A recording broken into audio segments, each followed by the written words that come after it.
All right, in this chapter we're going to be looking at gas power systems. What we're talking about here is a power cycle, something like the Rankine that we just did, except for the gas never changes phase. It's a gas throughout the entire system. Many of these, actually most of these, we usually assume that air is the working fluid, and so that's going to tailor our discussion because we're going to be referring to things as ideal gases frequently. One thing I do want to point out is I am not doing the material in the order from the textbook. I think that going to the Brayton cycle next, right after our discussion of the Rankine cycle, will make things a little bit easier for you to follow, and then we'll come back and cover the models for internal combustion engines.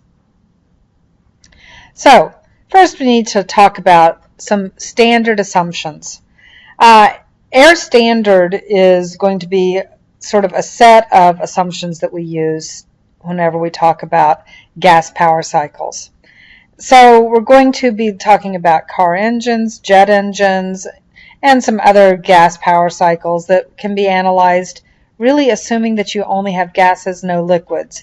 Now, if you think about a car engine, you know you inject liquid fuel into the engine, but we're going to be able to kind of hand wave past that so that we can make these assumptions of being always a gas with actually very little loss. It is a fairly reasonable assumption.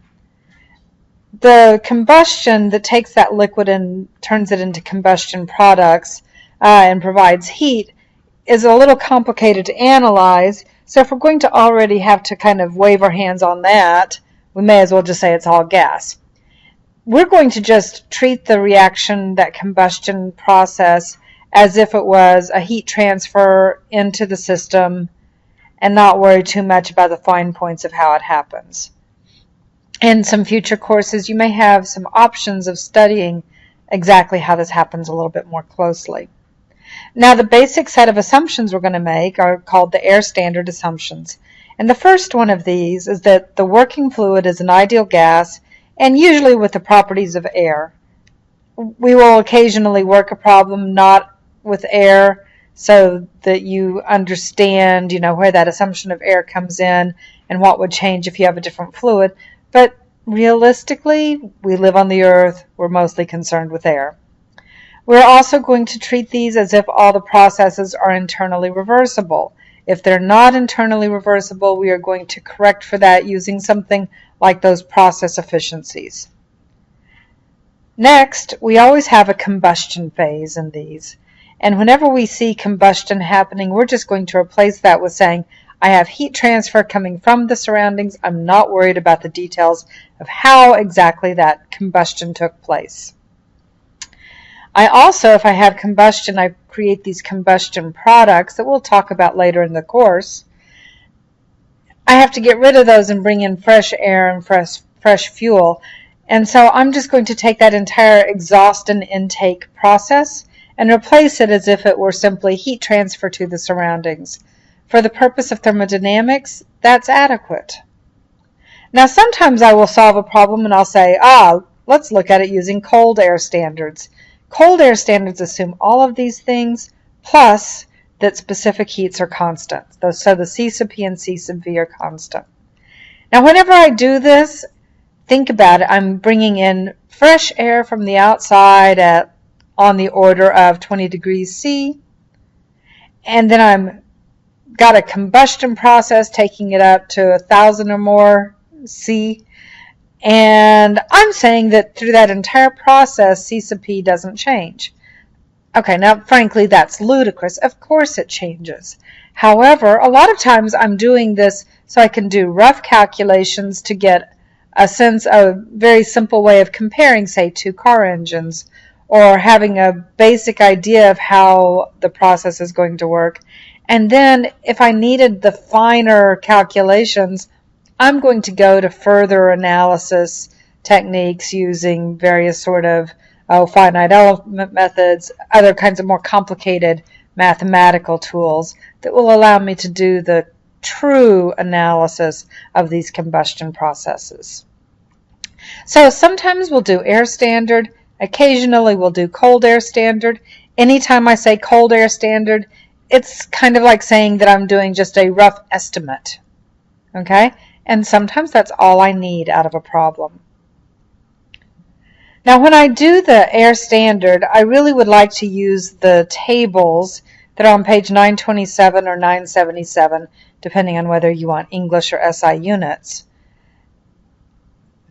So this is what they look like in your book. So it's temperature, and it's got H and U, which are functions of temperature.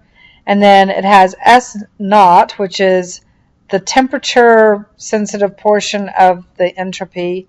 And also there's a category over here that at the top heading it says when delta S equals 0, and it's PR and VR. So let's, talk about how on earth we're going to be able to analyze these a little bit better. Oops, okay, sorry about that. Okay, so H and U are functions of temperature only, which is why I can get the entire air table on one page. I don't need to know the pressure. The pressure may have something to do with the problem in other ways, but it's not going to change the values of H and U.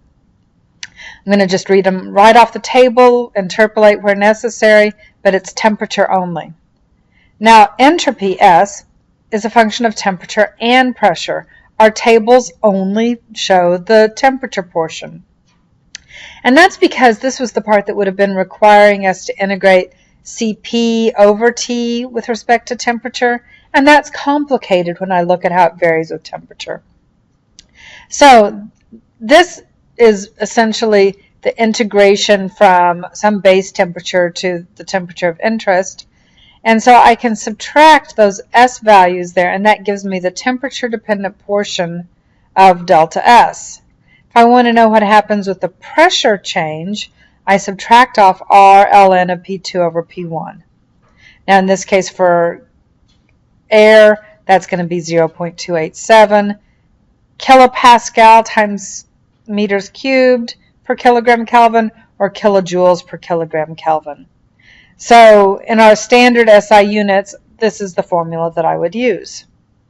Now if I have an isentropic process, I can either actually come up here and set delta S equal to 0, or I can use those other columns in the table and look at PR and VR as a function of T. And the nice thing about that is it's done all of that arithmetic for me, or algebra for me. And what I need to do is I take the ratio of my true pressures, and those are going to be equal to this temperature dependent portion as a pressure, if I had solved that formula up here for P2 over P1.